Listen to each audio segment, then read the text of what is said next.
in one of our transmissions, we will bring in a young being from our society who has absolutely no idea what your society is like. And you're going to get the opportunity to explain some concepts to him. And let's see how that goes. It'll be a lot of fun, I guarantee. In a transmission like this? In a transmission like this, we will facilitate the training that he has had sufficiently to communicate with you. But understand that when we as first contact specialists contact a civilization, we have already had at least one incarnation in that civilization so that we understand the civilization. So we have a frame of reference so that we're not too alien. But this being, while being trained as a first contact specialist, does not yet have an incarnation in your civilization, and therefore you're going to really get to see the difference in the concepts you think are very obvious as compared to what one of our natural people actually perceives you to be. Is this gonna be like a little alien baby, or like through a channel? It's not a baby, it's a young being on our planet. In physical form? A physical being, but will channel through, just as I am channeling through right now. Okay. And you will get a chance to speak with him, and he will get a chance to speak with you. But we are going to find this exchange quite amusing. Awesome. Is that going to be through Daryl or another channel? Yes. Cool. Okay. Through this channel. Okay. Cool. It'll be announced. Don't worry. Now, would you like to continue? Yes.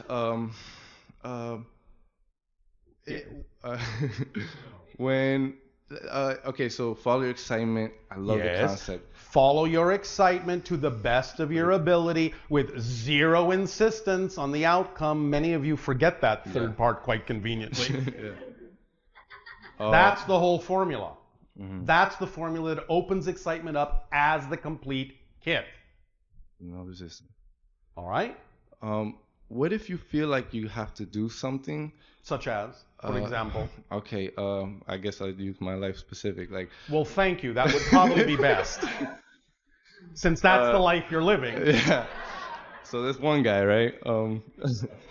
So with my life, if let's say I'm having trouble figuring out exactly, I find many things excite me, but I don't... That's all right. There can be many different expressions of your excitement. That's all right. That's why you just need to follow the thread. The thread of what excites you at any given moment that you have the greatest ability to take action on is the thing to do at that moment, knowing that it's all connected and would lead you to any other expression of your excitement that needs to be expressed in your life. But so it's all right. But then I find it so easy to get off that thread.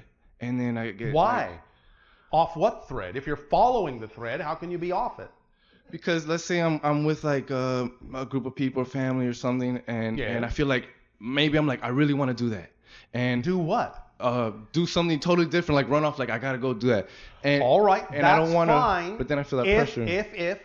If it is actually truly representative of your excitement, then that's the thing to do. However, we also remind you that many people on your planet confuse anxiety with excitement. And that's why we initially said in the other conversation, you have to first be honest about whether or not what you say you're actually excited about is actually a definition of excitement, because it may not be.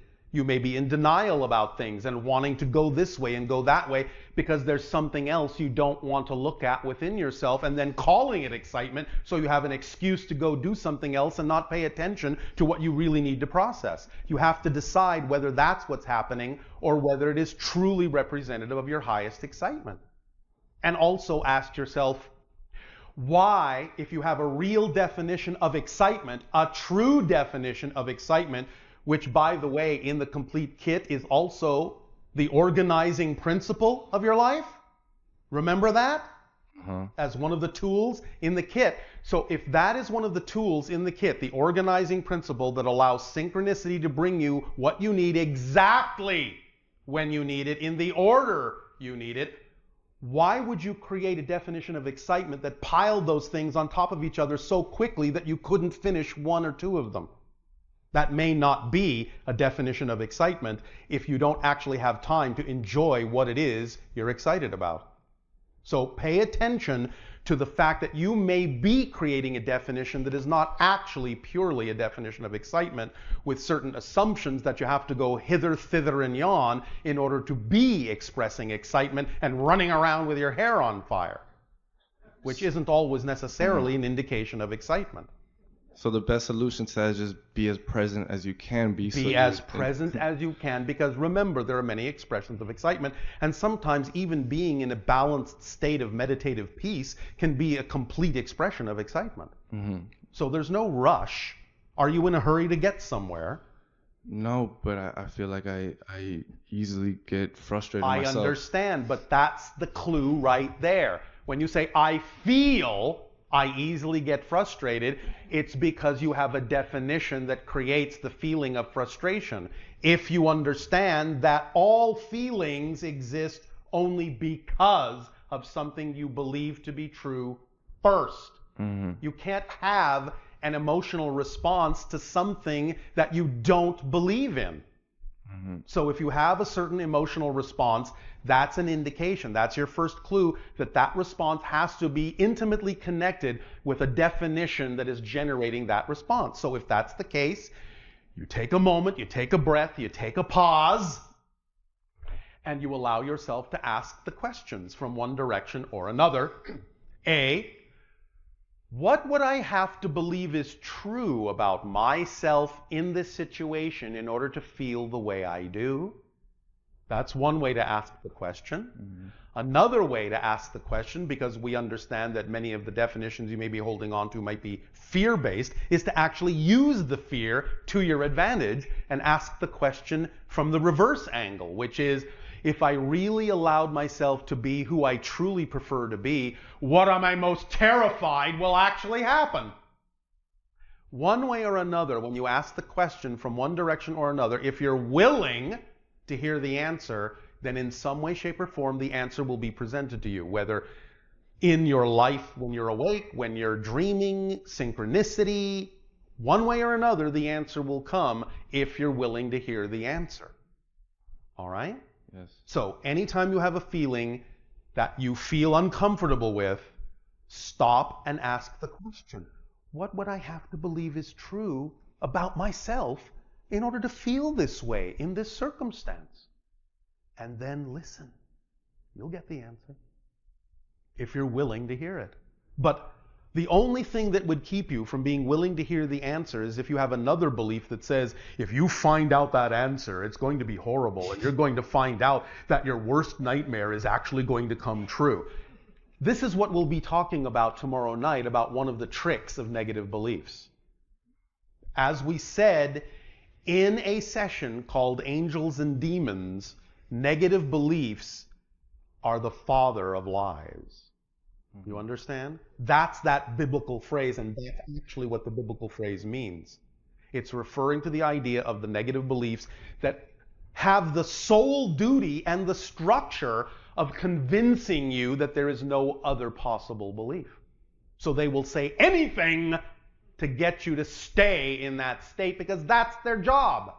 That's what they're designed to do. You have to know differently. And that's what we'll be discussing tomorrow night of your time. How to do that. Yeah. All right? Thank you so much. Does this help you? Very much. Thank you. Thank you. Can I ask one more question? That was a question. You got me. So I guess you have me. the ability to do so. You got. When it comes to, I know it's true. That's why I said it. Yeah.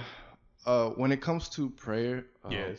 From what I understand and what I've gathered to understand is that it's about faith and believing it already exists. So it's about receiving. It's about knowing it it exists. It's about knowing it's already here, and it's about being in a state of gratitude that it already exists.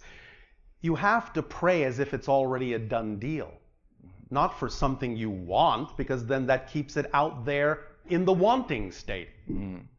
But if you know it's already a done deal, then you know that it will manifest at exactly the perfect moment, not a second before the perfect moment when it serves you best, but not a second later than the perfect moment. So once you are in that state of gratitude for what you already have that may simply be invisible to you at the moment, just go on about your life and let it manifest when it serves you best. All right? All right. Thank you so much, Bashar. Thank you.